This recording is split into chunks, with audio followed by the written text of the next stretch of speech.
Okay, guys, so I'm here with DJ Mizell. Really nice to meet you. Yeah, nice to meet you as well, for sure. And I wanted to ask you first and foremost, like, how did you start DJing and why did you start DJing? Yeah, for sure. So my first time ever touching some turntables, I was at the Scratch DJ Academy, which is a DJ school that my father started with Rob Principi, and I had to be around maybe 8 or 9 years old.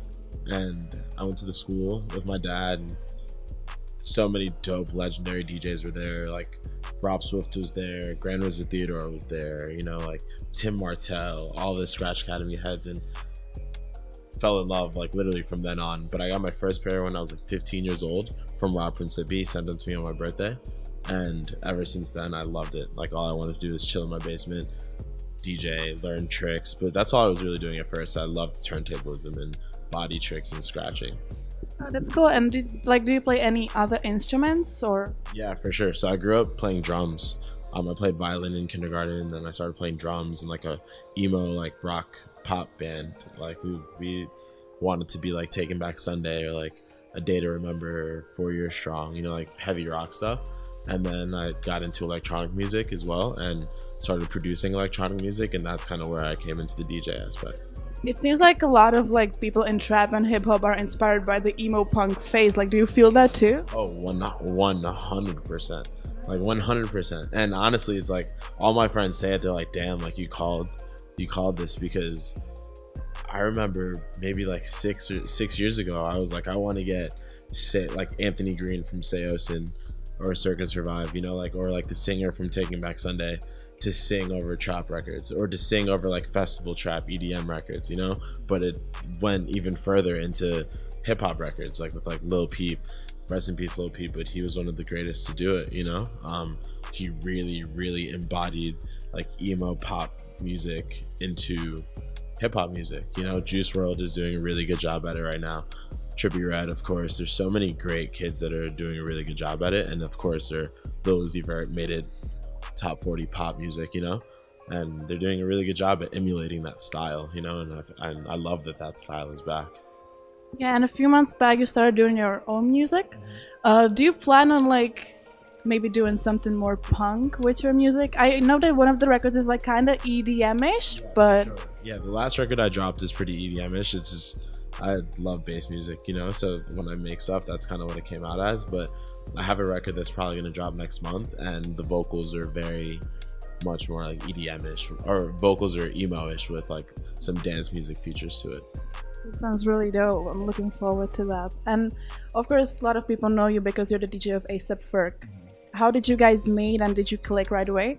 Yeah, we met like early on, maybe like 6 years ago, just around New York City. Like I was DJing some parties, the ASAP mob would come pull up, and they'd be at the events as well that I was DJing. So we knew each other. We knew that each other existed. We were always in each other's space. And then at a Drake show, it was like the Nothing Was the Same tour, and Drake brought out the mob, and I was there as well. And backstage, Ferg was like, "Yo, you wanna be my DJ?" I was like, "Yeah." So our first show was in Poland. He's like, "Yo, come out. You have a passport?" I was like, "Yeah." He's like, "You should come do this show." And we did it, and ever since then it's been history. Just been really good friends. We gel really well, good chemistry on stage, and it's fun. Since you've been to Poland, have you been to Czech before? Never. This is my first time.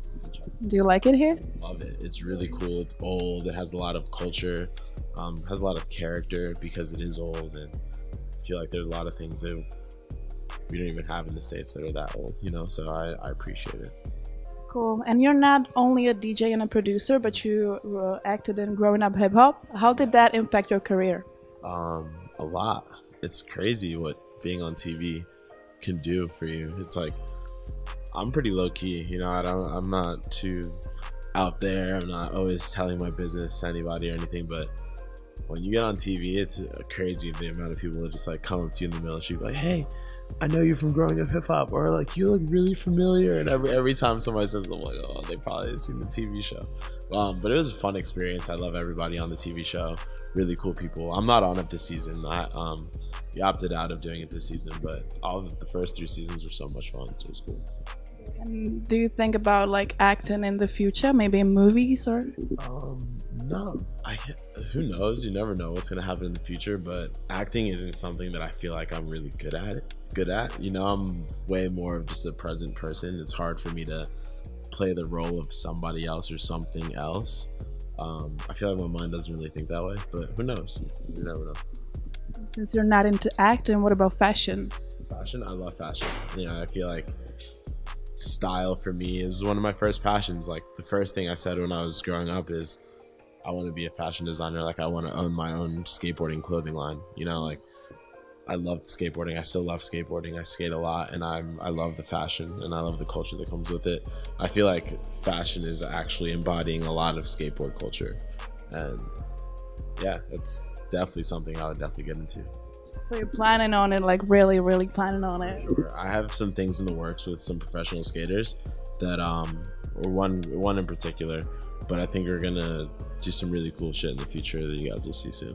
It's really cool. Who's your favorite designer? My favorite designer right now, I'd probably have to say, it's such a hard question. There's so many great ones. As far as